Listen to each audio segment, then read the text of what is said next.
प्यारे विद्यार्थियों, ਅੱਜ ਆਪਾਂ ਜੋ ਗਣਿਤ ਵਿਸ਼ੇ ਦਾ ਦਸੰਬਰ ਦਾ ਟੈਸਟ ਹੋਵੇਗਾ ਉਸ ਦੇ ਸਵਾਲਾਂ ਨੂੰ ਕਰਾਂਗੇ।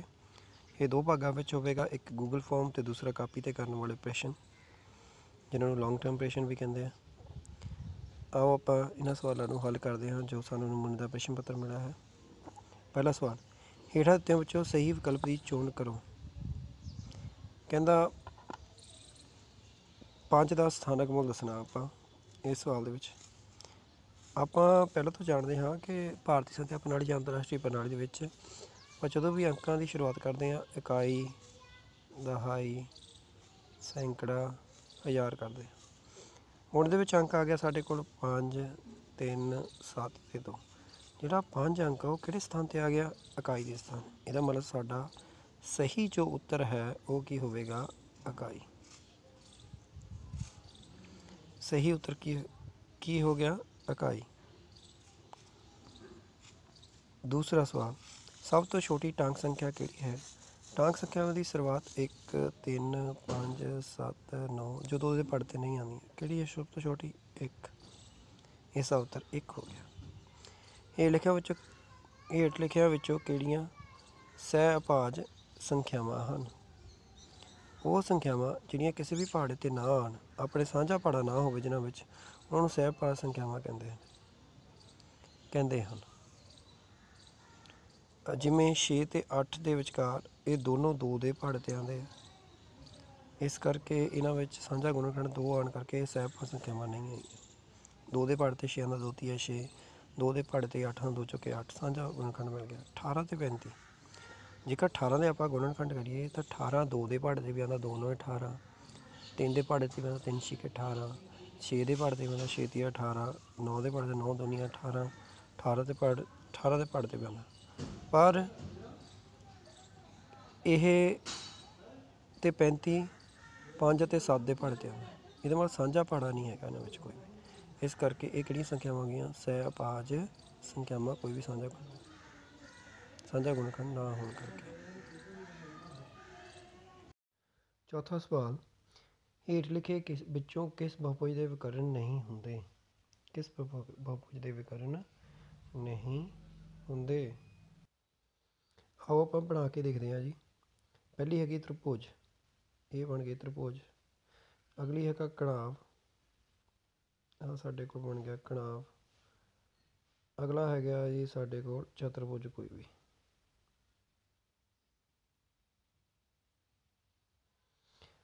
ਅਸਲ ਵਿੱਚ ਵਿਕਰਨ ਹੁੰਦੇ ਕੀ ਆ?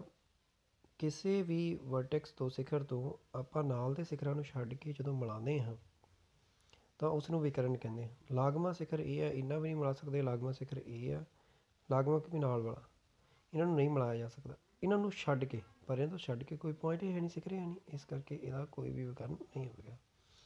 ਹੁਣ ਇਹ ਦੇਖੋ, ਜੇਕਰ ਮੈਂ ਇਸ ਜਗ੍ਹਾ ਤੋਂ ਵਿਕਰਨ ਬਣਾਉਣਾ ਹੋਵੇ ਤਾਂ ਇਹਦਾ ਲਾਗਮਾ ਸਿਖਰ ਇਹ ਵਾਲਾ ਛੱਡ ਦਿੱਤਾ, ਇਹ ਵਾਲਾ ਛੱਡ ਦਿੱਤਾ, ਇਹ ਵਾਲਾ ਛੱਡ ਦਿੱਤਾ। ਹੁਣ ਅਸੀਂ ਇਹਨੂੰ ਮਿਲਾ ਕੇ ਨਾ ਸਕਦੇ ਹਾਂ ਇਸ ਨਾਲ ਵੀ, ਇਸ ਨਾਲ ਵੀ, ਇਸ ਨਾਲ ਵੀ, ਠੀਕ ਹੈ। ਅਤੇ ਇਹਨਾਂ ਨੂੰ ਅਸੀਂ ਕੀ ਕਹਾਂਗੇ? ਵਿਕਰਨ। ਇੱਦਾਂ ਹੀ ਇਸ ਜਗ੍ਹਾ ਤੋਂ ਇਸ ਨਾਲ ਨਹੀਂ ਮਿਲਾਇਆ ਜਾ ਸਕਦਾ, ਇਸ ਨਾਲ ਨਹੀਂ ਮਿਲਾ ਸਕਦਾ, ਇਹਨਾਂ ਮਿਲਾ, ਇਹਦੇ ਵਿਕਰਨ ਹੈਗੇ ਆ। ਕਿਹਦੇ ਵਿਕਰਨ ਨਹੀਂ ਹੈਗੇ ਸੀਗੇ? ਤ੍ਰਿਭੁਜ ਦੇ। ਤਾਂ ਇਹਦਾ ਸਾਡਾ ਸਹੀ ਆਨਸਰ ਹੋ ਗਿਆ ਤ੍ਰਿਭੁਜ। ਕੋਣ ਮਾਪਕ ਕਿੰਨੇ ਡਿਗਰੀ ਤੱਕ ਹੁੰਦਾ ਹੈ? ਕੋਣ ਮਾਪ ਹੁੰਦੀ ਤੁਹਾਡੀ ਡੀ ਦੇ ਵਿੱਚ ਤੁਸੀਂ ਜਦੋਂ ਮਰਜ਼ੀ ਦੇਖ ਲਓ, ਇੱਧਰ ਵੀ 180 ਅਤੇ 0 ਲਿਖਿਆ ਆਊਗਾ, ਇੱਧਰ ਵੀ 0 ਅਤੇ 180 ਡਿਗਰੀ। ਛੋਟਾ ਤੋਂ ਛੋਟਾ ਕੋਣ 0 ਆ ਅਤੇ ਵੱਡਾ ਤੋਂ ਵੱਡਾ ਕੋਣ ਕਿੰਨਾ? 180 ਡਿਗਰੀ। ਸਹੀ ਆਨਸਰ ਆ ਗਿਆ ਸਾਡਾ 180 ਡਿਗਰੀ। -1 ਦੀ ਪਿਛੇਤਰ ਹੁੰਦੀ ਹੈ 1 ਘਟਾ ਕੇ। -1 ਤੋਂ ਪਿੱਛੇ ਦੇਖਣੀ ਹੈ ਤਾਂ 1 ਘਟਾ ਦਿਓ। ਜਦੋਂ ਦੋਨਾਂ ਦੇ ਚਿੰਨ੍ਹ ਇੱਕੋ ਜਿਹੇ ਹੋਣ ਤਾਂ ਐਡ ਕਰੀਦਾ, ਜੋੜੀਦਾ। 1 'ਚ 1 ਜੋੜਿਆ 2, ਚਿੰਨ੍ਹ ਇਹਨਾਂ ਵਾਲਾ ਹੀ ਮਾਈਨਸ, ਇਹਦਾ ਸਾਡਾ ਸਹੀ ਆਨਸਰ ਆ ਗਿਆ -2। ਸੁਰਿੰਦਰ ਅੱਧੀ ਰੋਟੀ ਖਾਂਦਾ ਹੈ। 7ਵਾਂ ਸਵਾਲ, ਸੁਰਿੰਦਰ ਅੱਧੀ ਰੋਟੀ ਖਾਂਦਾ ਹੈ। ਸੁਰਿੰਦਰ ਨੇ ਅੱਧੀ ਰੋਟੀ ਖਾ ਲਈ, ਹਾਫ। ਉਹ ਤੋਂ ਬਾਅਦ ਰਵੀ ਨੇ 1 ਰੋਟੀ ਖਾਧੀ ਆ ਅਤੇ ਨਾਲ ਅੱਧੀ ਖਾ ਲਈ।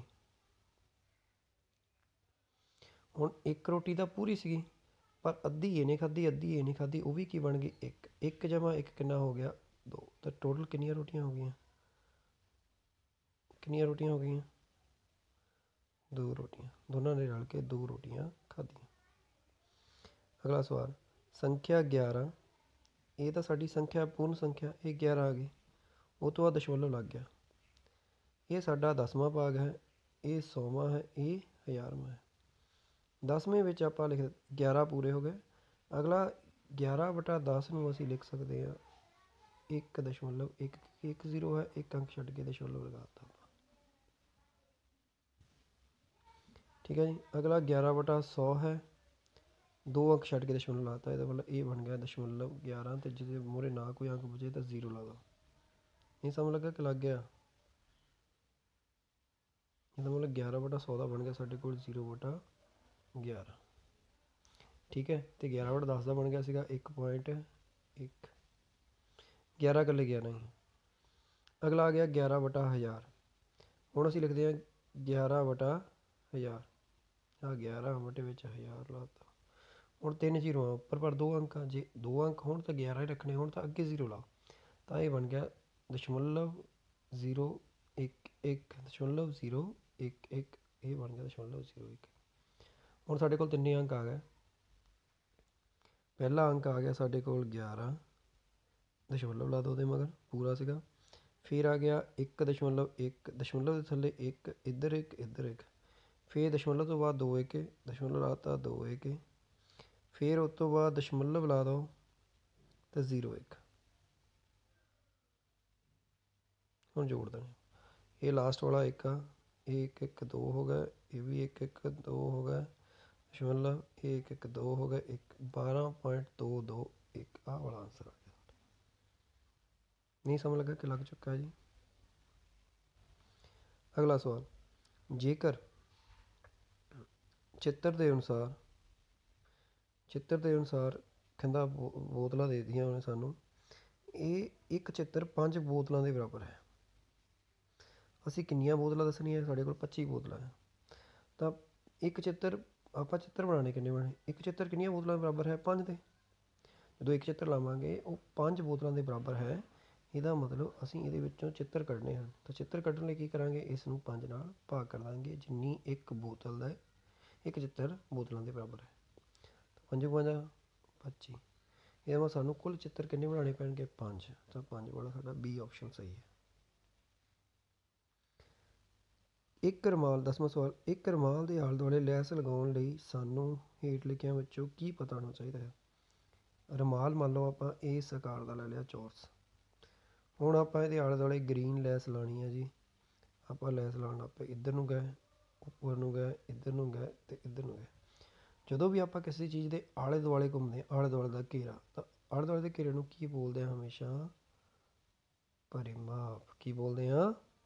ਪਰਿਮਾਪ। ਤਾਂ ਦੇਖਦੇ ਹਾਂ ਇਹਨਾਂ ਦੇ ਵਿੱਚੋਂ ਆਨਸਰ ਕੀ ਹੋਵੇਗਾ ਸਾਡਾ। ਇਸ ਦਾ ਪਰਿਮਾਪ ਇਹ ਆਪਸ਼ਨ ਸਾਡੀ ਹੋਵੇਗੀ ਜਦੋਂ ਲੈਸ ਲਾਉਣੀ ਹੋ ਆਲੇ ਦੁਆਲੇ, ਕਿਉਂਕਿ ਲੈਸ ਆਲੇ ਦੁਆਲੇ ਹੀ ਲੱਗਦੀ ਹੈ। ਇਸ ਦਾ ਪਰਿਮਾਪ। ਅਗਲਾ ਸਵਾਲ 11ਵਾਂ, ਇੱਕ ਪੇਟੀ ਵਿੱਚ 50 ਅੰਬ, ਪੇਟੀ 'ਚ 50 ਅੰਬ ਪਏ ਆ ਜੀ। ਦੇਖੋ, ਜੇਕਰ ਪੇਟੀਆਂ ਦੀ ਸੰਖਿਆ 20 ਹੋਵੇ। ਹੁਣ ਸਾਨੂੰ ਨਹੀਂ ਪਤਾ ਪੇਟੀਆਂ ਕਿੰਨੀਆਂ, ਸਾਨੂੰ ਕੋਲ ਪੇਟੀਆਂ ਦਿੱਤੀਆਂ 20 ਪੇਟੀਆਂ। ਤਾਂ ਅੰਬਾਂ ਦੀ ਕੁੱਲ ਸੰਖਿਆ ਦੇਖੋ, ਆਪਾਂ ਦੇਖਦੇ ਹਾਂ ਕਿ ਜੇ ਸਾਡੇ ਕੋਲ 2 ਪੇਟੀਆਂ ਹੋਣ ਤਾਂ 50 ਨੂੰ ਕਾਹਨਾਂ ਗੁਣਾ ਕਰ ਦਿਓ, 2 ਨਾਲ 100 ਆ ਗਿਆ। ਜੇ ਸਾਡੇ ਕੋਲ 3 ਆ ਗਈਆਂ ਤਾਂ 50 ਤੀਏ 150 ਆ ਗਿਆ। ਜੇ ਸਾਡੇ ਕੋਲ 20 ਲਿਖਤਾ ਤਾਂ 50 ਨੂੰ ਅਸੀਂ ਕਾਹਦੇ ਨਾਲ ਗੁਣਾ ਕਰਨਾ ਹੈ? 20 ਨਾਲ। ਜੇ ਸਾਡੇ ਕੋਲ 20 ਲਿਖਤਾ ਤਾਂ 50 ਨੂੰ ਕਾਹਨਾਂ ਗੁਣਾ ਕਰ ਦਿਓ? 20 ਨਾਲ। ਅਤੇ ਕਦੇ ਵੀ ਚਲ ਸੰਖਿਆ ਅਤੇ ਅਚਲ ਸੰਖਿਆ ਵਿੱਚ ਗੁਣਾ ਦਾ ਚਿੰਨ੍ਹ ਨਹੀਂ ਹੁੰਦਾ, ਉਹਨੂੰ ਛੱਡ ਦਿਓ। ਇਹਦਾ ਮਤਲਬ ਸਾਡੇ ਉੱਪਰ ਬਣ ਗਿਆ 50B। ਕਿੰਨਾ ਬਣ ਗਿਆ? 50B। ਤਾਂ ਸਾਡੀ ਆਪਸ਼ਨ ਸੀ ਸਹੀ। ਸਮਝ ਲੱਗੀ? 12ਵਾਂ ਸਵਾਲ, ਹੇਠ ਲਿਖਿਆਂ ਵਿੱਚੋਂ ਕਿਹੜੇ ਸਮਾਨ ਅਨੁਪਾਤ ਵਿੱਚ ਹਨ? ਸਮਾਨ ਅਨੁਪਾਤ ਵਿੱਚ ਦੱਸਣੇ ਆਪਾਂ ਕਿਹੜਾ ਹੈ? 10 12 6 5। ਸਭ ਤੋਂ ਪਹਿਲੀ ਸੰਖਿਆ 10 12 6 ਅਤੇ 5। ਸਮਾਨ ਅਨੁਪਾਤ ਵਿੱਚ ਦੱਸਣ ਦੇ ਲਈ ਤੁਸੀਂ ਬਾਹਰਲੀਆਂ ਸੰਖਿਆਵਾਂ ਦੀ ਗੁਣਾ ਕਰ ਲਓ ਅਤੇ ਅੰਦਰਲੀਆਂ ਸੰਖਿਆਵਾਂ ਦੀ ਗੁਣਾ ਕਰ ਲਓ, ਬਰਾਬਰ ਹੋਣੀ ਚਾਹੀਦੀ। 10 50 50 12 6 72। ਇਹ ਬਰਾਬਰ ਨਹੀਂ ਹੈਗਾ, ਇਹ ਕੈਂਸਲ ਹੋ ਗਿਆ ਜੀ। ਅਗਲੀ ਹੈਗੀ ਆ 6 10 12 ਅਤੇ 5। 6 5 30 12 10 120। ਇਹ ਵੀ ਨਹੀਂ ਬਰਾਬਰ ਹੈਗੇ, ਇਹ ਵੀ ਕੈਂਸਲ ਹੋ ਗਿਆ। ਅਗਲਾ ਹੈਗਾ 5 6 10 ਅਤੇ 12 12 5 60 ਤੇ 6 ਦੀ 6 ਦਾ ਹਾ 60, ਇਹ ਸਹੀ ਹੈ। ਠੀਕ ਹੈ ਜੀ। ਅਗਲਾ ਵੀ ਨਹੀਂ ਸਹੀ ਹੋਣਾ। 10 50 50 ਤੇ 12 6 72 ਨਹੀਂ ਰਲਦੇ। 13ਵਾਂ ਸਵਾਲ, ਇੱਕ ਬੱਸ ਦੁਆਰਾ 126 ਕਿਲੋਮੀਟਰ ਦੀ ਦੂਰੀ 3 ਘੰਟਿਆਂ ਵਿੱਚ ਤੈਅ ਕੀਤੀ ਜਾਂਦੀ ਹੈ। ਬੱਸ ਚੱਲੀ ਆ ਤੇ ਟੋਟਲ 126 ਕਿਲੋਮੀਟਰ ਉਹ ਚਲੀ ਗਈ। ਕਿੰਨੇ ਘੰਟੇ ਲੱਗੇ? 3 ਘੰਟੇ। ਇੱਕ ਰੇਲ ਗੱਡੀ ਦੁਆਰਾ 315 ਕਿਲੋਮੀਟਰ 5 ਘੰਟੇ, ਤੇ ਉਹਨੇ 315 ਕਿਲੋਮੀਟਰ ਤੈਅ ਕੀਤੀ 5 ਘੰਟੇ ਵਿੱਚ। ਦੋਵਾਂ ਦੀ ਗਤੀ ਦਾ ਅਨੁਪਾਤ ਲੈਣਾ। ਗਤੀ ਦਾ ਸਭ ਤੋਂ ਪਹਿਲਾਂ ਸਾਨੂੰ ਉਹਦੀ ਗਤੀ ਕੱਢਣੀ ਪਊਗੀ, ਸਪੀਡ ਕੱਢਣੀ ਪਊਗੀ। ਸਪੀਡ ਹੁੰਦੀ ਆ ਕਿ ਜਿੰਨੀ ਦੂਰੀ ਤੈਅ ਕੀਤੀ ਤੇ ਉਹਨੂੰ ਸਮਾਂ, ਉਹਨੂੰ ਭਾਗ ਕਰ ਦਈਦਾ। 126 ਨੂੰ 3 ਨਾਲ ਭਾਗ ਕਰ ਦਿਓ। ਠੀਕ ਹੈ ਜੀ। ਤੇ ਉਧਰੋਂ ਆਪਾਂ ਕਿਹਦਾ ਅਨੁਪਾਤ ਲੈਣਾ? ਦੂਸਰੀ ਹੈਗੀ ਆ 315 ਬਟਾ 5, ਉਹਦਾ 5 ਨਾਲ ਹੋ ਗਿਆ। 3 ਦੇ ਟੇਬਲ 'ਤੇ ਗਿਆ, 3 ਚੌਕੇ 12, 3 ਦੂਣੀ 6, ਇਹ 42 ਕਿਲੋਮੀਟਰ ਦੀ ਸਪੀਡ ਨਾਲ ਹੋ ਗਈ। 315 ਨਾਲ 5 ਛਿਕਾ 30, 5 ਤੀਆ 15, ਉਹ 63 ਕਿਲੋਮੀਟਰ। ਇਹ ਤੋਂ ਬਾਅਦ ਸਾਡਾ ਆ ਗਿਆ 42 ਤੇ 63। 42 ਤੇ 63। ਹੁਣ ਆਪਾਂ ਦੇਖਦੇ ਹਾਂ ਕਿ ਕਿਹੜੇ ਟੇਬਲ 'ਤੇ ਇਹ ਦੋਨੋਂ ਆਉਂਦੇ ਆ। 3 ਦੇ ਟੇਬਲ 'ਤੇ ਪਹਿਲਾਂ ਕੱਢਦੇ ਆ। ਇੱਥੋਂ 42 ਤੇ 63 ਸਾਨੂੰ ਪਤਾ ਆ ਗਿਆ। ਬੱਸ ਦੀ ਸਪੀਡ 42 ਹੋਈ, ਇਹਦੀ ਹੋ ਗਈ 63। ਇਹਨਾਂ ਦੋਨਾਂ ਦਾ ਅਨੁਪਾਤ ਲੈ ਰਹੇ ਹਾਂ ਆਪਾਂ। ਦੋਨੇ 3 ਦੇ ਟੇਬਲ 'ਤੇ ਆਉਂਦੇ ਕਿਉਂਕਿ 4 ਦੇ 2 ਦਾ ਵੀ ਜੋੜ 6 ਆ, 6 3 ਦਾ ਜੋੜ 9 ਆ। 3 ਦੇ ਟੇਬਲ 'ਤੇ ਜਦੋਂ ਗਏ ਆ, ਇਹ ਬਣ ਗਿਆ 14 30 42। ਇਹ 3 ਦੇ ਟੇਬਲ 'ਤੇ ਗਿਆ 21 ਤੀਆ 63। ਹੁਣ 7 ਦੇ ਟੇਬਲ 'ਤੇ 7 ਦੂਣੀ 14, 7 ਤੇ 21। ਇਹਦਾ ਮਤਲਬ ਸਾਡੇ ਕੋਲ ਆ ਗਿਆ 2/3, ਯਾਨੀ ਕਿ 2:3। 2:3। ਤਾਂ ਸਹੀ ਆਪਸ਼ਨ ਹੋ ਗਈ ਸਾਡੇ ਕੋਲ ਡੀ। ਸਭ ਤੋਂ ਪਹਿਲਾਂ ਅਸੀਂ ਉਹਨਾਂ ਦੀ ਸਪੀਡ ਕੱਢਣੀ, ਗਤੀ ਕੱਢਣੀ। ਗਤੀ ਹੁੰਦੀ ਆ ਦੂਰੀ ਬਟਾ ਸਮਾਂ। ਫਿਰ ਦੋਨਾਂ ਦਾ ਫਿਰ ਉਸ ਤੋਂ ਬਾਅਦ ਅਨੁਪਾਤ ਲੈਣਾ ਹੈ, ਦੂਰੀ ਬਟਾ ਸਮਾਂ। ਫਿਰ ਅਨੁਪਾਤ ਲੈਣਾ ਹੈ। 14ਵਾਂ ਸਵਾਲ, ਇੱਕ ਰੇਖਾ ਖੰਡ ਆਈ ਪੀ ਬਿੰਦੂ ਟੀ ਤੇ ਸਮਦੁਭਾਜਿਤ ਹੁੰਦੀ ਹੈ। ਇੱਕ ਰੇਖਾ ਖੰਡ ਆਪਾਂ ਆਈ ਪੀ ਲੈ ਲਈ, ਆਈ ਪੀ ਤੇ ਟੀ ਤੇ ਸਮਦੁਭਾਜਿਤ ਹੁੰਦੀ ਹੈ। ਟੀ ਤੇ ਸਮਦੁਭਾਜਿਤ ਹੋਣ ਦਾ ਮਤਲਬ ਇਹ ਹੈ ਕਿ ਦੋ ਬਰਾਬਰ ਹਿੱਸਿਆਂ ਵਿੱਚ ਵੰਡ ਹੁੰਦੀ ਹੈ। ਜਿੰਨੀ ਆਈ ਟੀ ਹੈ, ਉਨੀ ਹੀ ਟੀ ਪੀ ਹੈ। ਇਹਦਾ ਮਤਲਬ ਆਈ ਟੀ ਦੀ ਜਿੰਨੀ ਲੰਬਾਈ ਹੈ, ਉਨੀ ਹੀ ਟੀ ਪੀ ਦੀ ਲੰਬਾਈ ਹੈ। ਜਿਵੇਂ ਗੰਨੇ ਨੂੰ ਦੋ ਬਰਾਬਰ ਭਾਗਾਂ ਵਿੱਚ ਤੋੜਨਾ। ਆਈ ਟੀ ਦੇ ਬਰਾਬਰ ਕੀ ਹੋਵੇਗਾ ਫਿਰ? T P. ਆਈ ਟੀ ਦੇ ਬਰਾਬਰ ਕੀ ਹੋਵੇਗਾ? ਟੀ ਪੀ, ਕਿਉਂਕਿ ਟੀ ਉਹਨੂੰ ਦੋ ਬਰਾਬਰ ਭਾਗਾਂ ਵਿੱਚ ਵੰਡਦਾ ਹੈ। ਇਹਦਾ ਸਹੀ ਉੱਤਰ ਹੋ ਗਿਆ ਟੀ ਪੀ। ਦੋ ਰੇਖਾਵਾਂ ਇੱਕ ਦੂਜੇ ਉੱਤੇ ਲੰਬ ਹੁੰਦੀਆਂ ਹਨ। ਦੋ ਰੇਖਾਵਾਂ ਇੱਕ ਦੂਜੇ 'ਤੇ ਲੰਬ ਬਣਾਤੀਆਂ। ਲੰਬ ਮੀਨਸ ਇਸ ਤਰ੍ਹਾਂ ਆ, ਇੱਕ ਦੂਜੇ ਦੇ ਉੱਪਰ ਸਿੱਧੀਆਂ ਖੜੀਆਂ, ਜਿਵੇਂ ਦੀਵਾਰ ਖੜੀ ਹੋਵੇ ਧਰਤੀ ਦੇ ਉੱਪਰ। ਤਾਂ ਜਦੋਂ ਆਪਾਂ ਇਹਨਾਂ ਦਾ ਕੋਣ ਚੈੱਕ ਕਰਦੇ ਹਾਂ, ਹਮੇਸ਼ਾ ਕਿਹੜਾ ਕੋਣ ਹੁੰਦਾ? ਸਮਕੋਣ, ਮਤਲਬ 90 ਡਿਗਰੀ ਦਾ ਕੋਣ। ਕਿੰਨੇ ਡਿਗਰੀ ਦਾ ਕੋਣ ਹੁੰਦਾ? 90। ਜਦੋਂ ਵੀ ਕੋਈ ਦੋ ਰੇਖਾਵਾਂ ਲੰਬ ਹੋਣ ਇੱਕ ਦੂਜੇ 'ਤੇ, ਹਮੇਸ਼ਾ 90 ਡਿਗਰੀ ਦਾ ਕੋਣ ਸਮਕੋਣ ਬਣਾਉਂਦੀਆਂ ਹਨ, ਯਾਦ ਰੱਖਣਾ। 16ਵਾਂ ਸਵਾਲ, 16ਵਾਂ ਸਵਾਲ, ਹੇਠ ਲਿਖਿਆਂ ਵਿੱਚ 1 ਰੁਪਏ ਦਾ 50 ਪੈਸੇ ਨਾਲ ਅਨੁਪਾਤ ਲੈਣਾ। ਰੁਪਈਆ 1 ਉੱਪਰ ਰੱਖ ਲਿਆ ਆਪਾਂ ਤੇ 50 ਪੈਸੇ ਥੱਲੇ। ਜਦੋਂ ਵੀ ਕੱਟਣੇ ਹੋਣ, ਇੱਕ ਦੂਜੇ ਨੂੰ ਕੱਟਣਾ ਹੋਵੇ, ਤਾਂ ਇਕਾਈਆਂ ਸੇਮ ਹੋਣੀ ਚਾਹੀਦੀਆਂ। ਇਹ ਪੈਸੇ ਆ ਤੇ ਉਹ ਰੁਪਏ ਆ। ਵੱਡੇ ਕਿਹੜੇ ਹੋ ਗਏ? ਰੁਪਏ। ਤਾਂ 1 ਰੁਪਏ ਵਿੱਚ ਕਿੰਨੇ ਪੈਸੇ ਹੁੰਦੇ ਆ? 1 ਰੁਪਇਆ ਨਾ, ਇਸ ਜਗ੍ਹਾ 'ਤੇ ਆਪਾਂ ਪੈਸੇ ਲਿਖ ਸਕਦੇ ਹਾਂ। 1 ਰੁਪਏ 'ਚ ਕਿੰਨੇ ਪੈਸੇ ਹੁੰਦੇ ਆ? 100 ਪੈਸੇ। ਇਹਦਾ ਮਤਲਬ ਉੱਪਰ ਆ ਗਿਆ 100 ਪੈਸੇ ਤੇ ਥੱਲੇ ਆ ਗਿਆ 50 ਪੈਸੇ। ਹੁਣ ਪੈਸੇ ਨਾਲ ਪੈਸੇ ਕੱਟ ਗਏ। 50 ਨਾਲ 50, 0 ਨਾਲ 0 ਕੱਢ ਦਿਓ, 10 ਬਚ ਗਏ। 5 ਦੂਣੀ 10, 2/1, ਮਤਲਬ 2:1। ਸਹੀ ਆਂਸਰ ਆਇਆ 2:1।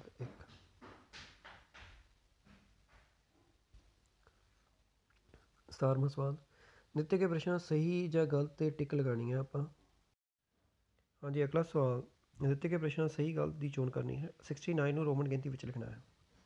69 ਸਭ ਤੋਂ ਪਹਿਲਾਂ 60 ਕਿੱਦਾਂ ਬਣਿਆ? 50 + 10 + 9। ਹੁਣ 9 ਕਿੱਦਾਂ ਲਿਖਦੇ ਹਾਂ ਆਪਾਂ? IX। 10 ਕਿੱਦਾਂ ਲਿਖਦੇ ਹਾਂ? X। 50 ਕਿੱਦਾਂ ਲਿਖਦੇ ਹਾਂ? ਇਸ ਤਰ੍ਹਾਂ। ਇਹਦਾ ਮਤਲਬ ਬਣ ਗਿਆ LXIX। ये वाला राइट है।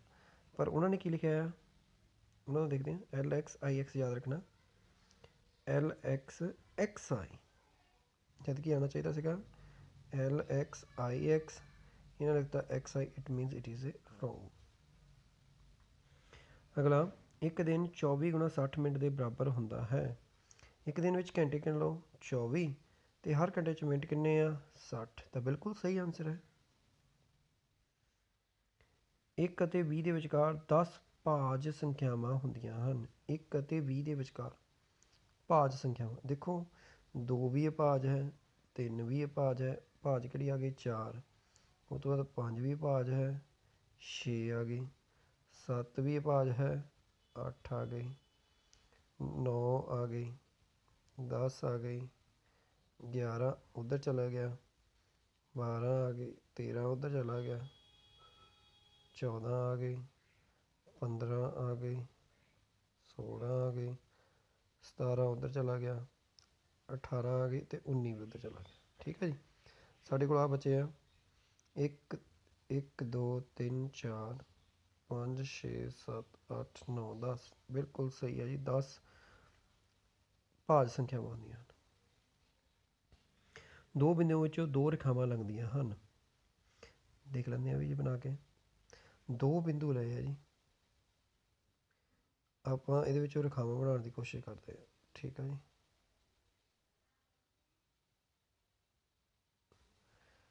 ਤੁਸੀਂ ਦੇਖਿਆ ਹੋਣਾ ਕਿ ਇਹਨਾਂ ਵਿੱਚੋਂ ਕੋਈ ਰੇਖਾ ਲੰਘੀ ਨਹੀਂ ਸਿਵਾਏ ਇਹ ਵਾਲੀ ਦੇ। ਦੋ ਬਿੰਦੂਆਂ 'ਚੋਂ ਸਿਰਫ ਇੱਕੋ ਹੀ ਰੇਖਾ ਲੰਘ ਸਕਦੀ ਹੈ। ਉਹਨਾਂ ਨੇ ਦੋ ਕਿਹਾ, ਬਿਲਕੁਲ ਗਲਤ ਕਿਹਾ। ਇੱਕ ਬਿੰਦੂ ਵਿੱਚੋਂ ਅਣਗਿਣਤ ਹੋ ਸਕਦੀਆਂ, ਪਰ ਦੋ ਬਿੰਦੂਆਂ 'ਚੋਂ ਕੇਵਲ ਇੱਕ ਹੀ ਰੇਖਾ ਲੰਘਦੀ ਹੈ। ਪੰਜਵਾਂ, ਘੜੀ ਦੀ ਘੰਟਿਆਂ ਵਾਲੀ ਸੂਈ 12 ਤੋਂ 6 ਤੱਕ ਚੱਲਦੀ ਹੈ ਤਾਂ ਦੋ ਸਮਕੋਣ ਬਣਾਉਂਦੀ ਹੈ। ਆਹ 12 ਆ, ਇੱਥੋਂ 6 'ਤੇ ਚੱਲ ਗਈ ਘੰਟਿਆਂ ਵਾਲੀ ਸੂਈ, ਪਹਿਲਾਂ ਇੱਥੇ ਸੀਗੀ ਹੁਣ ਇੱਥੇ ਪਹੁੰਚ ਗਈ, ਤਾਂ ਸਮਕੋਣ ਇਹ 90 ਡਿਗਰੀ ਦਾ ਹੋ ਗਿਆ 1 ਅਤੇ ਇਹ 90 ਡਿਗਰੀ ਦਾ ਹੋ ਗਿਆ 2, ਕਿਉਂਕਿ ਟੋਟਲ ਕੋਣ 180 ਹੋ ਗਿਆ। ਠੀਕ ਹੈ ਜੀ, ਅਤੇ ਆਪਾਂ 180 ਹੋ ਗਿਆ ਤਾਂ ਇਹਨੂੰ 2 ਨਾਲ ਡਿਵਾਈਡ ਕਰ ਦਿੰਦੇ ਹਾਂ, 90 ਨਾਲ ਡਿਵਾਈਡ ਕਰ ਦਿੰਦੇ ਹਾਂ, ਕਿੰਨਾ ਆ ਗਿਆ 2। ਇਹਦਾ ਮਤਲਬ ਸਾਡਾ ਆਨਸਰ ਕਿੰਨਾ ਹੋ ਗਿਆ 2। ਦੋ ਆਨਸਰ ਬਿਲਕੁਲ ਸਹੀ ਹੈ ਜੀ।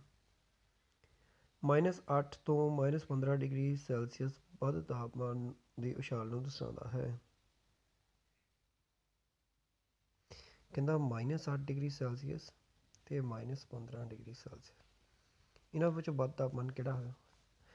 ਅੰਕਾਂ ਦੇ ਹਿਸਾਬ ਨਾਲ ਤਾਂ 8 ਅਤੇ 15 ਵਿੱਚੋਂ 15 ਵੱਧ ਹਨ, ਪਰ ਮਾਈਨਸ ਦਾ ਚਿੰਨ੍ਹ ਇਸ ਨੂੰ ਉਲਟਾ ਕਰ ਦਿੰਦਾ ਹੈ ਕਿ ਜੋ ਨੰਬਰ ਛੋਟਾ ਹੁੰਦਾ ਹੈ ਉਹ ਵੱਡਾ ਹੋ ਜਾਂਦਾ ਅਤੇ ਵੱਡਾ ਛੋਟਾ ਹੋ ਜਾਂਦਾ, ਕਿਉਂਕਿ ਇਹ ਸਿਫਰ ਦੇ ਜ਼ਿਆਦਾ ਨੇੜੇ ਹੋ ਜਾਂਦਾ ਹੈ।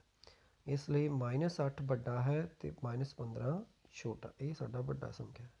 ਸਹੀ ਕਿਹਾ ਉਹਨਾਂ ਨੇ, ਨਹੀਂ ਗਲਤ ਕਿਹਾ, ਸੌਰੀ, ਉਹਨਾਂ ਨੇ -15 ਨੂੰ ਵੱਡਾ ਕਹਿ ਦਿੱਤਾ ਸੀ।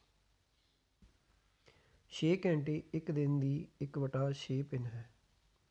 6 ਘੰਟੇ ਇੱਕ ਦਿਨ ਦੀ ਕਿੰਨੀ ਪਿੰਨ ਹੋ ਗਏ? ਇੱਕ ਦਿਨ ਵਿੱਚ ਕਿੰਨੇ ਘੰਟੇ ਹੁੰਦੇ ਆ? 24 ਬਟੇ ਵਿੱਚ 24 ਲਾ ਦਿਓ। 6 × 6 6 × 24, ਤਾਂ ਕਿੰਨੀ ਪਿੰਨ ਬਣ ਗਏ? 1/4, ਜਦ ਕਿ ਉਹਨੇ ਕਿਹਾ 1/6। ਬਿਲਕੁਲ ਗਲਤ ਕਿਹਾ ਜੀ ਉਹਨਾਂ ਨੇ, ਇਹ ਗਲਤ ਸਮ ਹੋ ਗਿਆ। 7ਵਾਂ ਸਵਾਲ, ਸੌਰੀ 8ਵਾਂ ਸਵਾਲ, ਇੱਕ ਤਾਰ ਦਾ ਟੁਕੜਾ 12 ਸੈਂਟੀਮੀਟਰ ਲੰਬਾ ਹੈ, ਉਸ ਨੂੰ ਮੋੜ ਕੇ ਵਰਗ ਬਣਾਇਆ ਗਿਆ ਹੈ। ਵਰਗ ਦਾ ਖੇਤਰਫਲ 48 ਸੈਂਟੀਮੀਟਰ ਹੋਵੇਗਾ। ਵਰਗ ਦਾ ਖੇਤਰਫਲ ਕਿੰਨਾ ਹੈ? 48 ਸੈਂਟੀਮੀਟਰ ਹੋਵੇਗਾ। ਚਲੋ ਪਤਾ ਕਰਦੇ ਹਾਂ। ਵਰਗ ਲੈ ਲਿਆ, ਇੱਕ ਤਾਰ ਨੂੰ ਮੁੜ ਕੇ ਬਣਾਇਆ ਹੈ, ਇਹਦਾ ਮਤਲਬ ਉਹ ਤਾਰ ਕੀ ਹੋ ਗਈ, ਉਹਦਾ ਪਰਿਮਾਪ ਉਹ ਕਿੰਨੇ ਸੈਂਟੀਮੀਟਰ ਦੀ? 12 ਸੈਂਟੀਮੀਟਰ ਦੀ। ਹੁਣ ਇਹਦੀ ਭੁਜਾ ਕਿਹਦੇ ਬਰਾਬਰ ਹੋ ਗਈ? ਕਿਉਂਕਿ ਸਾਰੀਆਂ ਭੁਜਾਵਾਂ ਬਰਾਬਰ ਹਨ ਅਤੇ 4 ਹਨ, ਤਾਂ 12 ਨੂੰ 4 ਨਾਲ ਭਾਗ ਕਰ ਦਿਓ। ਕਿੰਨੀ ਭੁਜਾ ਹੋ ਗਈ? 3। ਅਤੇ ਖੇਤਰਫਲ ਕੀ ਹੋ ਗਿਆ? ਭੁਜਾ ਗੁਣਾ ਭੁਜਾ, ਮਤਲਬ 3 × 3 ਕਿੰਨਾ ਹੋ ਗਿਆ? 9 ਵਰਗ ਸੈਂਟੀਮੀਟਰ। ਅਤੇ ਉਹਨੇ ਕਿੰਨਾ ਕਿਹਾ? 48। ਇਹਦਾ ਮਤਲਬ ਇਹ ਬਿਲਕੁਲ ਗਲਤ ਹੈ। 48 ਵਾਲਾ ਗਲਤ ਹੈ, 9 ਆਉਣਾ ਚਾਹੀਦਾ ਸੀ।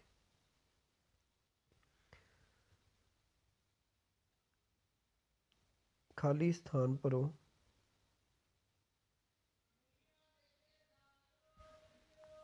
ਖਾਲਿਸਤਾਨ ਬਗੈਰ ਦੁਹਰਾਉਂਦੇ ਹੋਏ 3091 ਨੂੰ ਵਰਤ ਕੇ 4 ਅੰਕਾਂ ਦੀ ਸਭ ਤੋਂ ਵੱਡੀ ਸੰਖਿਆ ਹੁੰਦੀ ਹੈ। 4 ਅੰਕਾਂ ਦੀ ਵੱਡੀ ਤੋਂ ਵੱਡੀ ਸੰਖਿਆ। ਦੇਖੋ ਯਾਰ, ਵੱਡੀ ਸੰਖਿਆ ਲਿਖਣ ਲਈ ਵੱਡਾ ਅੰਕ ਪਹਿਲਾਂ ਲਿਖਣਾ ਹੈ। ਵੱਡਾ ਅੰਕ ਕਿਹੜਾ ਇਹਨਾਂ 'ਚੋਂ 9, ਤਾਂ 9 ਲਿਖ ਦਿਓ ਪਹਿਲਾਂ। ਫਿਰ ਵੱਡਾ ਅੰਕ ਕਿਹੜਾ ਆ ਗਿਆ 3, 3 ਨੂੰ ਕੱਢ ਦਿਓ, 3 ਲਿਖ ਦਿਓ। ਫਿਰ ਵੱਡਾ ਅੰਕ ਕਿਹੜਾ ਆ ਗਿਆ 1, 1, ਫਿਰ ਲਾਸਟ ਵਿੱਚ 0, 9310 ਇਹ ਵਾਲਾ ਆਂਸਰ ਹੈ ਬਗੈਰ ਦੁਹਰਾਉਂਦੇ ਹੋਏ। ਅਗਲਾ ਸਵਾਲ, ਡੈਸ਼ ਸੰਖਿਆ 3 ਨਾਲ ਪੂਰੀ ਤਰ੍ਹਾਂ ਭਾਗ ਹੋ ਜਾਂਦੀ ਹੈ, 130 ਜਾਂ 127। ਦੇਖੋ 3 ਨਾਲ ਭਾਜਕ ਦਾ ਚੈੱਕ ਕਰਨ ਲਈ ਹਮੇਸ਼ਾ ਅੰਕਾਂ ਦਾ ਜੋੜ ਕਰਨਾ ਜ਼ਰੂਰੀ ਹੈ। ਸਭ ਤੋਂ ਪਹਿਲਾਂ ਆਪਾਂ 123 ਦਾ ਜੋੜ ਕਰਦੇ ਹਾਂ, 1 ਜਮਾ 2 ਜਮਾ 3 ਕਿੰਨਾ ਆ ਗਿਆ 6। ਹੁਣ 1 ਜਮਾ 2 ਜਮਾ 7 ਕਰਦੇ ਹਾਂ 10। 10 3 ਤੇ ਭਾਜਕ ਨਹੀਂ ਹੈ, 6 ਭਾਜਕ ਹੈ। ਇਹਦਾ ਮਤਲਬ ਕਿਹੜੀ ਸੰਖਿਆ 3 ਤੇ ਭਾਜਕ ਹੋਈ? 123 ਰਾਈਟ ਆਂਸਰ। ਚੱਕਰ ਦੀ ਸਭ ਤੋਂ ਵੱਡੀ ਜੀਵਾ। ਜੀਵਾ ਕੀ ਹੁੰਦਾ? ਚੱਕਰ ਨੂੰ 2 ਭਾਗਾਂ ਵਿੱਚ ਵੰਡਣ ਵਾਲੀ। ਦੇਖੋ ਆਹ ਸਾਰੀਆਂ ਜੀਵਾ ਆ, ਆਹ ਸਾਡਾ ਕੇਂਦਰ ਵਾ। ਤਾਂ ਜਿਹੜੀ ਸਭ ਤੋਂ ਵੱਡੀ ਜੀਵਾ ਉਹ ਕੇਂਦਰ 'ਚੋਂ ਹੋ ਕੇ ਲੰਘਦੀ ਹੈ, ਅਤੇ ਜਿਹੜੀ ਕੇਂਦਰ 'ਚੋਂ ਹੋ ਕੇ ਲੰਘਦੀ ਆ ਅਸੀਂ ਉਸ ਨੂੰ ਕੀ ਬੋਲਦੇ ਹਾਂ? ਵਿਆਸ। ਕੀ ਬੋਲਦੇ ਹਾਂ? ਵਿਆਸ। 90 ਡਿਗਰੀ ਤੋਂ ਛੋਟੇ ਕੋਣ ਨੂੰ, ਆਹ 90 ਡਿਗਰੀ ਦਾ ਕੋਣ ਹੋ ਗਿਆ, ਅਤੇ 90 ਡਿਗਰੀ ਤੋਂ ਛੋਟੇ ਕੋਣ ਜਿੰਨੇ ਵੀ ਹੋ ਗਏ ਇਹਨਾਂ ਨੂੰ ਅਸੀਂ ਕੀ ਬੋਲਦੇ ਹਾਂ? ਨਿਊਨ ਕੋਣ। ਇਹ ਸਮਕੋਣ ਹੁੰਦਾ ਹੈ, ਬਾਕੀ 90 ਡਿਗਰੀ ਤੋਂ ਛੋਟੇ ਨੂੰ ਅਸੀਂ ਨਿਊਨ ਕੋਣ ਕਹਿੰਦੇ ਹਾਂ, ਅਤੇ 90 ਡਿਗਰੀ ਤੋਂ ਵੱਡੇ ਨੂੰ ਅਧਿਕ ਕੋਣ। ਨਿਊਨ ਕੋਣ ਆਉਣਾ ਹੈ ਇਸਦਾ ਸਹੀ ਆਂਸਰ, ਨਿਊਨ ਕੋਣ। ਇੱਕ 5 ਭੁਜ ਦਾ ਪਰਿਮਾਪ 100 ਸੈਂਟੀਮੀਟਰ ਹੈ, ਇਸ ਦੀ ਹਰੇਕ ਭੁਜਾ 1.5 ਸੈਂਟੀਮੀਟਰ ਹੋਵੇਗੀ। ਦੇਖੋ 5 ਭੁਜ ਲੈ ਲਈ, ਉਹਦਾ ਪਰਿਮਾਪ ਸਾਨੂੰ ਦੇ ਦਿੱਤਾ ਸਾਰੀਆਂ ਭੁਜਾਵਾਂ ਬਰਾਬਰ ਆ, ਉਹਦਾ ਪਰਿਮਾਪ ਦਿੱਤਾ 100 ਸੈਂਟੀਮੀਟਰ। ਤਾਂ ਹੁਣ ਭੁਜਾ ਦੀ ਲੰਬਾਈ ਕੱਢਣੀ, ਕਿਉਂਕਿ ਸਾਰੀਆਂ ਬਰਾਬਰ ਆ, 5 ਆ, ਤਾਂ 100 ਨੂੰ 5 ਨਾਲ ਭਾਗ ਕਰ ਦਿਓ ਜਿੰਨੀਆਂ ਭੁਜਾਵਾਂ ਹੈ, ਭੁਜਾਵਾਂ ਦੀ ਗਿਣਤੀ ਨਾਲ 20 5 100। ਇਹਦਾ ਮਤਲਬ ਹਰ ਇੱਕ ਭੁਜਾ ਦੀ ਲੈਂਥ ਕਿੰਨੀ ਹੋਵੇਗੀ? 20 ਸੈਂਟੀਮੀਟਰ। ਡੈਸ਼ ਵਿਅੰਜਕ A ਤੋਂ 3 ਘੱਟ ਸੰਖਿਆ ਨੂੰ ਦਰਸਾਉਂਦਾ ਹੈ। A ਤੋਂ 3 ਘੱਟ, A ਤੋਂ 3 ਘਟਾ ਦੇਣੇ ਆ, ਘਟਾਓ ਕਰ ਦਿਓ, ਪਰ ਇਹ ਇੱਕ ਚੱਲ ਸੰਖਿਆ ਅਤੇ ਇੱਕ ਚੱਲ, ਇਸ ਕਰਕੇ ਇਹਨਾਂ ਨੂੰ ਇੱਦਾਂ ਹੀ ਲਿਖਣਾ A-3।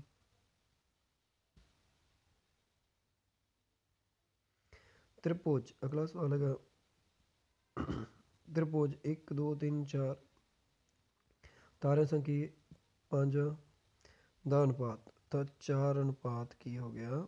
5।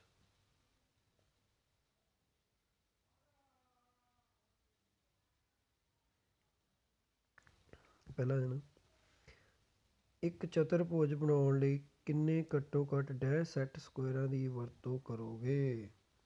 ਆਪਾਂ ਇੱਕ ਚਤੁਰਭੁਜ ਬਣਾਉਣੀ ਹੈ, 4 ਭੁਜਾਵਾਂ ਦੀ ਆਕ੍ਰਿਤੀ, ਤਾਂ ਉਸ ਲਈ ਘੱਟੋ ਘੱਟ ਕਿੰਨੇ ਸੈੱਟ ਸਕੁਅਰ ਦੀ ਵਰਤੋਂ ਕਰ ਸਕਦੇ ਹਾਂ ਆਪਾਂ?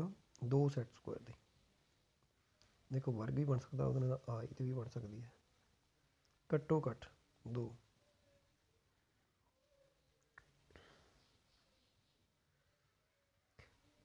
ਐੜਾ ਭਾਗ। ਜੇਕਰ ਰਾਮ ਦੀ ਦੁਕਾਨ ਤੋਂ 2 ਕਿਲੋਗ੍ਰਾਮ ਸੇਬ, 2 ਕਿਲੋ ਸੇਬ ਹੋ ਗਿਆ ਜੀ, 1 ਕਿਲੋ ਸੰਤਰੇ ਹੋ ਗਏ ਜੀ, ਉਸ ਨੂੰ ਕੁੱਲ ਕਿੰਨੀ ਰਕਮ ਨੂੰ ਦੇਣੀ ਪਵੇਗੀ? ਦੇਖੋ ਸੇਬ ਹੈਗੇ ਆ 40 ਰੁਪਏ ਕਿਲੋ, ਕਿੰਨੇ ਲਏ? 2 ਕਿਲੋ, ਇਹਦਾ ਮਤਲਬ ਇਹਨੂੰ 40 ਨਾਲ ਗੁਣਾ ਕਰ ਦਿਓ, ਕਿੰਨਾ ਮੁੱਲ ਬਣ ਗਿਆ ਇਹਦਾ? 80 ਰੁਪਏ ਬਣਿਆ। ਸੰਤਰੇ ਹੈਗੇ 30 ਰੁਪਏ, ਇਹਦਾ ਮਤਲਬ 1 ਕਿਲੋ ਨੂੰ ਕਿੰਨਾ ਗੁਣਾ ਕਰ ਦਿਓ 30 ਨਾਲ, ਕਿੰਨੇ ਬਣ ਗਿਆ 30, ਤਾਂ 80 30 ਕਿੰਨਾ ਹੋ ਗਿਆ? 110 ਰੁਪਏ। ਤਾਂ ਸਾਨੂੰ ਕਿੰਨੇ ਰੁਪਏ ਦੇਣੇ ਪੈਣਗੇ? 110। ਇਸ ਨੂੰ ਕਰਨ ਦਾ ਤਰੀਕਾ ਕੀ ਹੈ? ਸਭ ਤੋਂ ਪਹਿਲਾਂ ਅਸੀਂ ਲਿਖਾਂਗੇ ਕੁੱਲ ਸੇਬ ਕਿੰਨੇ ਖਰੀਦੇ ਗਏ, ਖਰੀਦੇ ਗਏ ਸੇਬ ਕਿੰਨੇ ਹੋ ਗਏ? 2 ਕਿਲੋ। ਖਰੀਦੇ ਸੇਬ ਕਿੰਨੇ ਹੋ ਗਏ? 2 ਕਿਲੋ। ਇੱਦਾਂ ਹੀ ਖਰੀਦੇ ਸੰਤਰੇ ਕਿੰਨੇ ਹੋ ਗਏ? 1 ਕਿਲੋ। ਠੀਕ ਹੈ ਜੀ। ਹੁਣ ਅਸੀਂ ਅਗਲੇ ਸਟੈਪ ਵਿੱਚ ਲਿਖਾਂਗੇ ਕਿ 1 ਕਿਲੋ ਸੇਬ ਦਾ ਮੁੱਲ ਕਿੰਨਾ? 40 ਰੁਪਏ, ਤਾਂ 2 ਕਿਲੋ ਸੇਬਾਂ ਦਾ ਕਿੰਨਾ ਹੋ ਗਿਆ? 2 ਗੁਣਾ 40 ਬਰਾਬਰ 80 ਰੁਪਏ। ਇਸ ਤਰ੍ਹਾਂ ਲਿਖਾਂਗੇ 1 ਕਿਲੋਗ੍ਰਾਮ ਸੰਤਰੇ ਦਾ ਮੁੱਲ 30 ਰੁਪਏ, ਤਾਂ ਕੁੱਲ ਰਾਸ਼ੀ ਕਿੰਨੀ ਹੋ ਗਈ? 80 ਰੁਪਏ। ਉਹ ਅਤੇ 30 ਉਹ ਦੋਨਾਂ ਨੂੰ ਐਡ ਕਰ ਦਿਓ, 110 ਰੁਪਏ। ਢੁਕਵੇਂ ਕ੍ਰਮ ਵਿੱਚ ਲਿਖ ਕੇ ਜੋੜ ਕਰੋ। ਢੁਕਵਾਂ ਕ੍ਰਮ ਹੁੰਦਾ ਕਿ ਜਿਹਨਾਂ ਦਾ ਇਕਾਈ ਦੇ ਅੰਕਾਂ ਦਾ ਜੋੜ 0 ਹੋ ਜਾਵੇ ਪਹਿਲਾਂ, देखो 7 ਤੇ 3 10 ਹੁੰਦਾ ਆ, 7 4 11 ਹੁੰਦਾ, ਇਹ ਵੀ ਨਹੀਂ ਕਰਨਾ। 4 ਤੇ 7 ਹੁੰਦਾ, ਇਹ ਵੀ ਨਹੀਂ ਕਰਨਾ। ਆਪਾਂ 197 ਤੇ 103 ਨੂੰ ਪਹਿਲਾਂ ਜੋੜਨਾ। 7 3 10, 9 1 10, 300। 300 ਵਿੱਚ ਜੋੜੇ ਆਪਾਂ ਕੀ ਜੋੜ ਦੇਣੇ ਆਪਾਂ 234। ਇਹ ਬਣ ਗਿਆ 534। ਇਹ ਸਾਡਾ ਢੁਕਵਾਂ ਕਰਨਾ।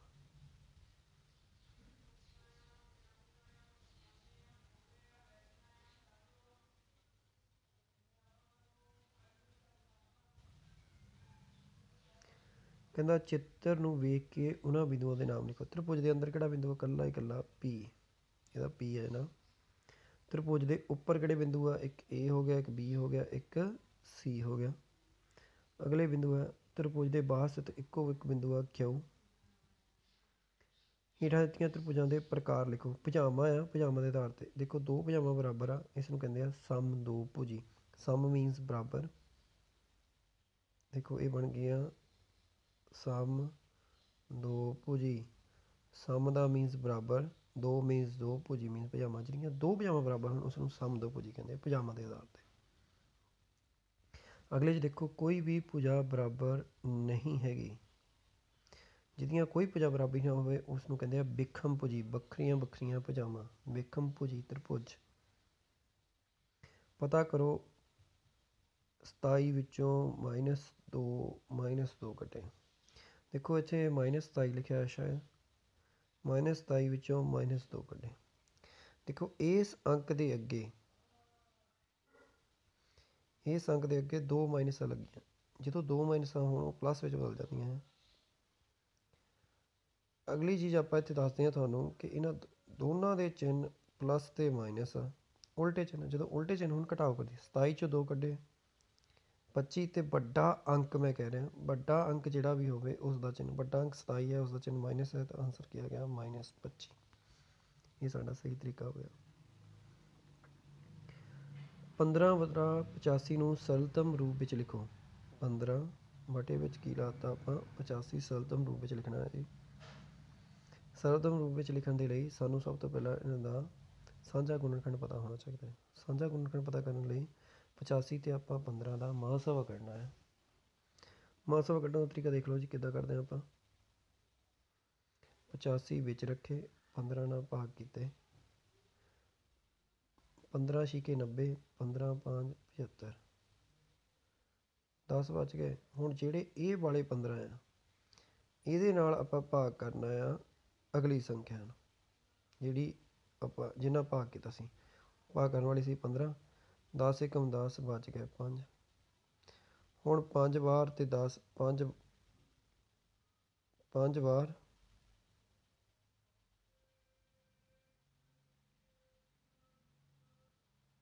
ਹੁਣ 5 ਵਾਰ ਮਤਲਬ ਇਹ ਵਾਲਾ ਸਟੈਪ ਕੱਟ ਗਿਆ।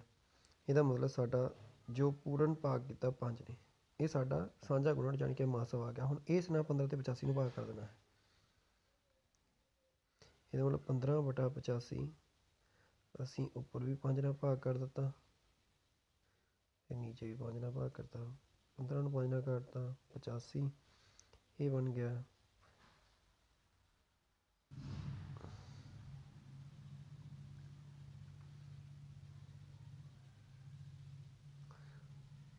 17। 3/17, 17 5 85। ਠੀਕ ਹੈ ਜੀ।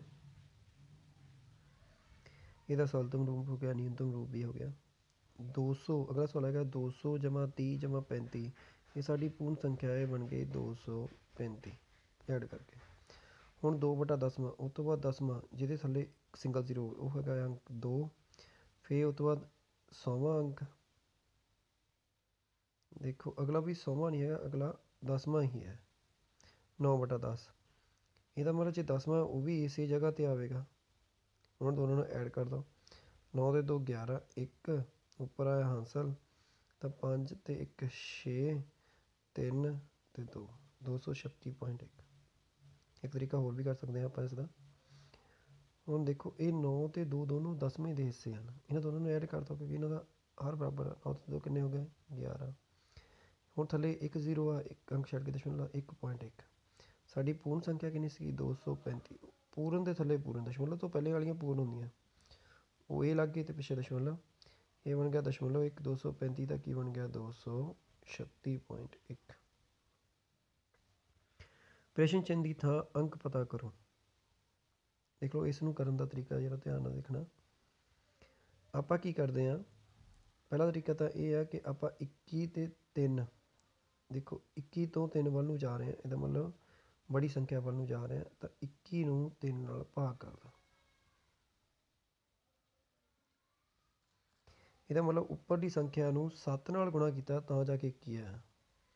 3/5 ਤੋਂ ਜਦੋਂ ਅਸੀਂ 21 ਤੱਕ ਜਾਣਾ ਆ ਤਾਂ ਉੱਪਰਲੀ ਸੰਖਿਆ ਨੂੰ 7 ਨਾਲ ਗੁਣਾ ਕੀਤਾ ਤਾਂ ਥੱਲੇ ਵੀ ਉਸੇ ਅੰਕ ਨਾਲ ਗੁਣਾ ਕਰਨਾ ਹੁੰਦਾ ਹੈ। 7 ਤੇ 21, 7 5 35, ਤਾਂ ਹੇਠਲਾ ਅੰਕ ਕੀ ਆ ਗਿਆ 35।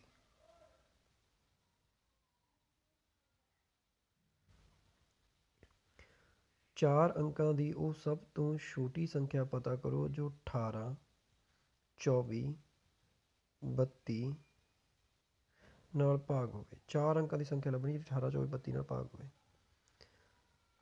ਤਾਂ 18, 24, 32 ਨਾਲ ਭਾਗ ਹੋਣ ਵਾਲੀ, ਇਹਦਾ ਮਤਲਬ ਇਹਦਾ ਕੀ ਲਵਾਂਗੇ ਲਸਵਾ। ਸਭ ਤੋਂ ਛੋਟੀ ਸੰਖਿਆ ਬੋਲਿਆ ਤਾਂ ਲਸਵਾ ਲਵਾਂਗੇ, ਲੀਸਟ ਨੰਬਰ ਆਪਾਂ ਲੱਭਣਾ ਹੈ। 18, 24 ਦਾ ਆਪਾਂ ਕੀ ਲਵਾਂਗੇ 18, 24 ਅਤੇ 32 ਦਾ ਆਪਾਂ ਕੀ ਲੈਣਾ 18, 24 ਅਤੇ 32। 2 ਤੇ ਗਿਆ 9, 2 18, 12 ਦੂਣਾ 24, 16 ਦੂਣਾ 32, ਫਿਰ 2 ਤੇ ਗਿਆ 9, 2 6 12, 2 8 16, ਫਿਰ 2 ਤੇ ਗਿਆ 9, 3 दूनी 6, 2 चौके 8, फिर 2 ਤੇ ਗਿਆ 9, 3 2, फिर 2 ਤੇ ਗਿਆ 9 3 1, फिर 3 ਤੇ ਗਿਆ 3 1 1, फिर 3 ਤੇ ਗਿਆ 1 1 ਤੇ 1। ਹੁਣ ਆਪਾਂ ਗੁਣਾ ਕਰਦੇ ਹਾਂ। 2 दूनी 4, 4 दूनी 8, 8 दूनी 16, 16 दूना 32, 32 ਤੇ 30 3 2 6 93, ਸੌਰੀ 96, 32 30 96, 96 ਨੂੰ 3 ਨਾਲ ਗੁਣਾ ਕਰ ਦਿਓ। ਠੀਕ ਹੈ ਜੀ, ਕਿੰਨਾ ਆਨਸਰ ਆਉਂਦਾ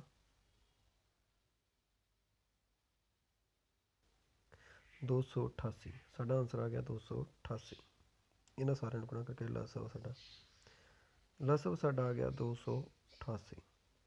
ਪਰ ਸਾਨੂੰ 4 ਅੰਕਾਂ ਦੀ ਚਾਹੀਦੀ ਹੈ। 4 ਅੰਕਾਂ ਦੀ ਪਤਾ ਕਰਨ ਲਈ ਅਸੀਂ ਇਸ ਦਾ ਟੇਬਲ ਪੜ੍ਹਦੇ ਹਾਂ 288 ਨੂੰ। 288 ਨੂੰ ਜਦੋਂ 2 ਤੇ ਗੁਣਾ ਕਰੇ 2 दूनी 4, 2 8 16, 2 8 16 1 17, 2 दूनी 4 1 5, ਇਹ 3 ਅੰਕ। ਫਿਰ 3 ਨਾਲ ਕਰਦੇ ਹਾਂ ਜੀ 8 3 24, 2 8 24 ਤੇ 2 26, 2 3 दूनी 6 ਤੇ 2 8, ਫਿਰ ਵੀ 3 ਅੰਕ ਦੀ ਰਹੀ। ਹੁਣ 288 ਨੂੰ 4 ਨਾਲ ਕਰਦੇ ਹਾਂ ਜੀ 8 ਚੌਕਾ 32, 8 ਚੌਕਾ 32 ਤੇ 3 35, 5 3 4 दूनी 8 ਤੇ 3 11, 1152 ਸਾਡੀ ਛੋਟੀ ਤੋਂ ਛੋਟੀ ਸੰਖਿਆ ਬਣੀ ਆ, ਜਿਸ ਨੂੰ ਆਪਾਂ 18 24 ਤੇ 32 ਨਾਲ ਭਾਗ ਕਰ ਸਕਦੇ ਹਾਂ। 1152 ਪਹਾੜਾ ਪੜ੍ਹਨਾ ਹੈ 288 ਦਾ। ਬਸ ਜਦੋਂ ਤੁਹਾਡੇ 4 ਅੰਕਾਂ ਦੀ ਸੰਖਿਆ ਆ ਗਈ ਤਾਂ ਉਸ ਨੂੰ ਲਿਖ ਦਿੱਤਾ ਜਾਵੇ। ਅਗਲਾ ਸਵਾਲ, ਕਾਲਮ 1 ਨੂੰ ਕਾਲਮ 2 ਨਾਲ ਮਿਲਾਨ ਕਰੋ। 35 ਜਿਹੜਾ ਹੈ ਉਹ 7 ਦਾ ਗੁਣਜ, 7 ਦੇ ਪਹਾੜੇ 'ਤੇ 35 ਆਉਂਦਾ ਹੈ। 15 ਜਿਹੜਾ ਹੈ ਉਹ 30 ਦਾ ਗੁਣਨਖੰਡ ਹੈ। 15 ਦੇ ਪਹਾੜੇ 'ਤੇ 30 ਆਉਂਦਾ ਹੈ ਕਿਉਂਕਿ ਉਹ 30 ਦਾ ਇੱਕ ਹਿੱਸਾ ਹੈ। 16 8 ਦਾ ਗੁਣਜ ਹੈ। 8 ਦੇ ਪਹਾੜੇ 'ਤੇ 16 ਆਉਂਦਾ ਹੈ। 20 10 ਦਾ ਗੁਣਜ ਹੈ ਕਿਉਂਕਿ 10 ਦੇ ਪਹਾੜੇ 'ਤੇ 20 ਆਉਂਦਾ ਹੈ। ਬਸ ਇਸ ਤਰ੍ਹਾਂ ਹੀ। ਜਾਵੇਦ ਨੂੰ ਸੰਤਰਿਆਂ ਦੀ ਇੱਕ ਟੋਕਰੀ ਦਾ 5/7 ਭਾਗ ਮਿਲਿਆ। ਟੋਕਰੀਆਂ ਵਿੱਚ ਸੰਤਰਿਆਂ ਦਾ ਕਿੰਨਾ ਭਾਗ ਬਾਕੀ ਬਚਿਆ? ਦੇਖੋ ਪੂਰੇ ਭਾਗ ਨੂੰ 5/7 ਮੰਨਿਆ ਕਿ ਉਹਨੇ 7 ਭਾਗਾਂ ਵਿੱਚ ਵੰਡ ਦਿੱਤਾ। ਠੀਕ ਹੈ ਜੀ, 1 2 3 4 5 6 ਤੇ 7 ਭਾਗਾਂ, ਛੋਟਾ ਜਿਹਾ ਭਾਗ ਬਣ ਗਿਆ, ਸੌਰੀ 7 ਭਾਗਾਂ ਵਿੱਚੋਂ ਉਹਨੇ 5 ਭਾਗ ਲੈ ਲਏ। ਮੰਨ ਲਾ ਕਿੰਨੇ ਭਾਗ ਬਚ ਗਏ 2, ਕਿੰਨਿਆਂ ਵਿੱਚੋਂ 7 ਵਿੱਚੋਂ। ਤਾਂ ਇਸ ਤਰ੍ਹਾਂ ਵੀ ਕਰ ਸਕਦੇ, ਪਰ ਜੇ ਇਸ ਤਰ੍ਹਾਂ ਨਹੀਂ ਕਰਨਾ ਤਾਂ ਯਾਦ ਰੱਖਣਾ ਪੂਰੇ ਭਾਗ ਨੂੰ 1 ਮੰਨਿਆ ਜਾਂਦਾ ਹੈ। ਤਾਂ ਕਿੰਨਾ ਭਾਗ ਬਚ ਹੋਇਆ, ਤੁਸੀਂ ਲਿਖਣਾ ਬਾਕੀ ਬਚਿਆ ਭਾਗ ਬਰਾਬਰ 1 - 5/7। 1 ਨੂੰ ਲਿਖ ਸਕਦੇ ਹਾਂ ਆਪਾਂ 7/7, 5/7। ਜਦੋਂ ਹਰ ਬਰਾਬਰ ਹੋਣ ਇੱਕ ਵਾਰ ਲਿਖ ਦਿਓ। 7 - 5 ਕਿੰਨਾ ਹੋ ਗਿਆ 2/7। ਇਹ ਤੁਹਾਡਾ ਆਨਸਰ ਆ ਗਿਆ। ਅਗਲਾ ਸਵਾਲ, ਰਾਧਿਕ 4/5 ਆਹ ਵਾਲਾ ਸਵਾਲ 4/5 ਅਤੇ 2/3 ਨੂੰ ਜੋੜਨਾ ਹੈ ਆਪਾਂ 4/5 ਅਤੇ 2/3 ਨੂੰ ਜੋੜਨਾ ਹੈ। ਜਦੋਂ ਹਰ ਸਾਂਝਾ ਗੁਣਨਖੰਡ ਨਾ ਹੋਵੇ ਹਰਾਂ ਵਿੱਚ ਅਤੇ ਸਹਿਪਾਦ ਸੰਖਿਆਵਾਂ ਹੋਣ ਤਾਂ ਤਿਤਲੀ ਵਿਧੀ 4 ਤੀਏ 12 5 ਦੂਣੀ 10 ਇਹਨਾਂ ਦੋਨਾਂ ਨੂੰ ਜੋੜ ਦੇਣਾ ਵਟੇ ਵਿੱਚ ਇਹਨਾਂ ਦੋਨਾਂ ਦੀ ਗੁਣਾ 5 ਤੀਏ 15 12 ਜਮਾ 10 ਵਟੇ ਵਿੱਚ 15 12 10 22/15 ਆਂਸਰ ਆ ਗਿਆ। ਠੀਕ ਹੈ ਜੀ। ਰਾਧਿਕਾ ਦੀ ਮਾਂ ਨੇ ਉਸ ਨੂੰ 10.50 ਦਿੱਤੇ 10.50 ਦੇ ਦਿੱਤੇ। ਪਿਤਾ ਨੇ 15.80 ਦੇ ਦਿੱਤੇ। ਜੇਕਰ ਉਸ ਨੇ ਪਹਿਲਾਂ ਦੱਸੋ ਟੋਟਲ ਕਿੰਨਾ ਬਣ ਗਿਆ 0 8 5 13 ਤਾਂ 10 5 1 6 ਅਤੇ 2 26 ਰੁਪਏ 30 ਪੈਸੇ ਆ 26.30 ਰੁਪਏ ਹੈ। ਠੀਕ ਹੈ। ਜਿਸ ਵਿੱਚੋਂ 5.50 ਖਰਚ ਦਿੱਤੇ 5.50 ਖਰਚਤੇ ਹੁਣ ਇਹ ਮਾਈਨਸ ਕਰਨੇ ਆਪਾਂ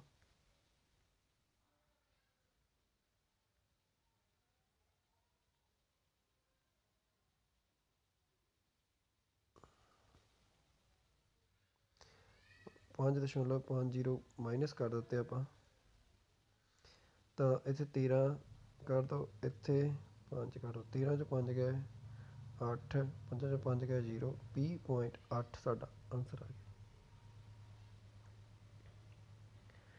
ਅਗਲਾ ਸਵਾਲ 0.75 ਅਗਲਾ ਹੈਗਾ 10.45 ਪੂਰਨ ਸੰਖਿਆ ਫਿਰ ਦਸ਼ਮਲਵ ਥੱਲੇ ਦਸ਼ਮਲਵ 4 2 5 ਅਗਲਾ ਇਕੱਲਾ ਹੀ ਦੋ ਆ ਪੂਰਨ ਸੰਖਿਆ ਥੱਲੇ ਆ ਗਿਆ ਦਸ਼ਮਲਵ ਦਾ ਇਹ ਬਣ ਗਿਆ 5 ਇਹ 5 2 7 7 4 11 ਇਹ ਬਣ ਗਿਆ 1 2 1 3 13.175 ਕਾਲਮ 1 ਅਤੇ ਕਾਲਮ 2 ਨੂੰ ਮਿਲਾਨ ਕਰੋ। ਕਹਿੰਦਾ C ਨੂੰ 5 ਨਾਲ ਗੁਣਾ C ਅਤੇ 5 ਦੀ ਗੁਣਾ ਤੁਹਾਨੂੰ ਦੱਸਿਆ ਕਿ ਇਹਨਾਂ ਵਿੱਚ ਗੁਣਾ ਦਾ ਚਿੰਨ੍ਹ ਨਹੀਂ ਹੁੰਦਾ 5C ਬਣ ਗਿਆ ਜੀ। ਇਹ ਪਹਿਲਾ ਆਂਸਰ ਹੋ ਗਿਆ ਸਾਡਾ ਪਹਿਲਾ। Z ਵਿੱਚੋਂ 9 ਨੂੰ ਘਟਾਉਣਾ Z ਚੋਂ 9 ਨੂੰ ਕੱਢ ਦਿਓ ਜੀ ਇਹ ਬਣ ਗਿਆ ਸਾਡਾ ਦੂਸਰਾ ਆਂਸਰ। P ਨੂੰ 4 ਨਾਲ ਭਾਗ ਕਰਨਾ ਮਤਲਬ ਬਟੇ ਵਿੱਚ ਲਿਖਣਾ ਇਹ ਆਉਣਾ ਚਾਹੀਦਾ ਸੀਗਾ P/4। Q ਨੂੰ ਦੁੱਗਣਾ ਕਰਨਾ ਤਾਂ Q ਤੋਂ ਦੁੱਗਣਾ ਹੋ ਗਿਆ 2Q 2 ਗੁਣਾ Q। ਠੀਕ ਹੈ ਜੀ।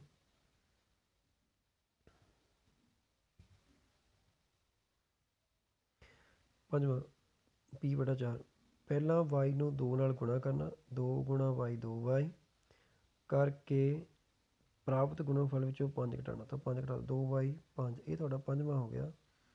ਇਹ ਸਾਡਾ ਇਹਦੇ ਵਿੱਚੋਂ ਆ ਗਿਆ ਇਹ ਸਾਡਾ ਪੰਜਵਾਂ ਨੰਬਰ ਹੋ ਗਿਆ 2Y ਤੇ 5। ਅਗਲਾ ਸਵਾਲ ਫੁੱਟੇ ਦੇ ਪ੍ਰਕਾਰ ਦੀ ਸਹਾਇਤਾ ਨਾਲ 120 ਡਿਗਰੀ ਦਾ ਕੋਣ ਬਣਾਉਣਾ। ਫੁੱਟੇ ਦੇ ਪ੍ਰਕਾਰ ਫੁੱਟੇ ਨਾਲ ਵਾਲਾ ਬਣਾ ਲਿਆ ਕੋਣ। ਉਸ ਤੋਂ ਬਾਅਦ ਇਸ ਤਰ੍ਹਾਂ ਪ੍ਰਕਾਰ ਨੂੰ ਖੋਲ੍ਹ ਲੈਣਾ ਪ੍ਰਕਾਰ ਨਾਲ ਚਾਪ ਲਗਾਉਣੀ ਹੈ ਪਰ ਇਹ ਜਿੰਨੀ ਪ੍ਰਕਾਰ ਖੁੱਲ੍ਹੀ ਹੈ ਉਸ ਨਾਲ ਚਾਪ ਲਗਾਉਣੀ ਹੈ ਪਹਿਲੀ ਚਾਪ ਪਹਿਲੀ ਚਾਪ 60 ਡਿਗਰੀ ਹੋਗੀ ਦੂਸਰੀ 120 ਦੀ ਬਸ ਇਹਨਾਂ ਨੂੰ ਮਿਲਾ ਦੇਣਾ ਹੈ। ਇਹ ਬਣ ਗਿਆ ਸਾਡਾ। ਰੋਨਾਲਡ ਨੇ ਆਪਣੀ ਜਮਾਤ ਵਿੱਚ ਵਿਦਿਆਰਥੀਆਂ ਨੂੰ ਪਸੰਦ ਕੀਤੇ ਜਾਣ ਵਾਲੇ ਫਲਾਂ ਦੀ ਸਾਰਣੀ ਬਣਾਈ ਅਤੇ C ਚਿੰਨ੍ਹਾਂ ਦੀ ਵਰਤੋਂ ਵਿਦਿਆਰਥੀ ਨੇ ਦਰਸਾਈ। ਸਾਰੇ ਵਿਦਿਆਰਥੀਆਂ ਦੀ ਸੰਖਿਆ ਪੂਰੀ ਕਰੋ।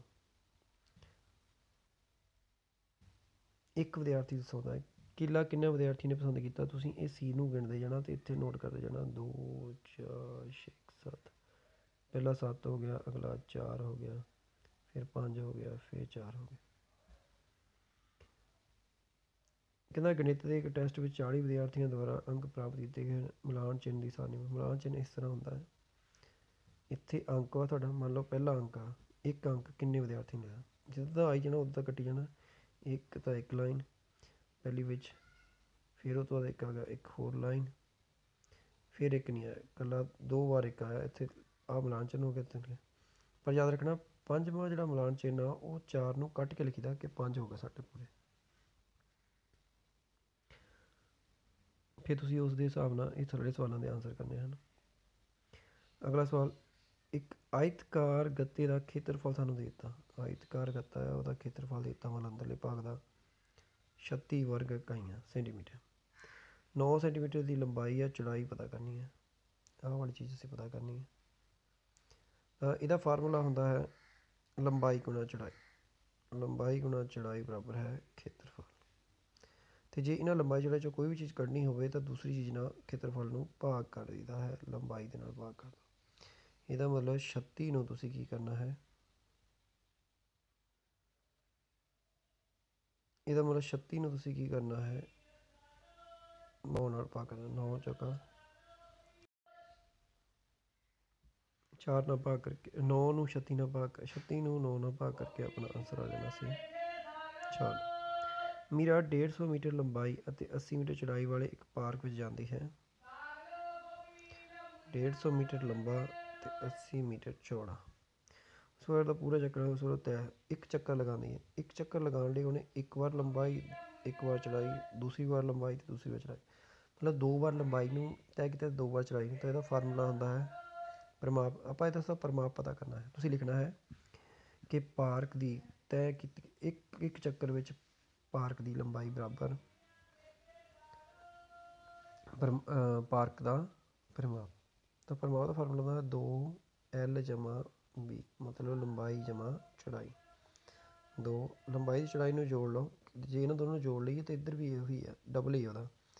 150 ਜਮਾ 80 ਇਹ ਬਣ ਜਾਣਾ 230।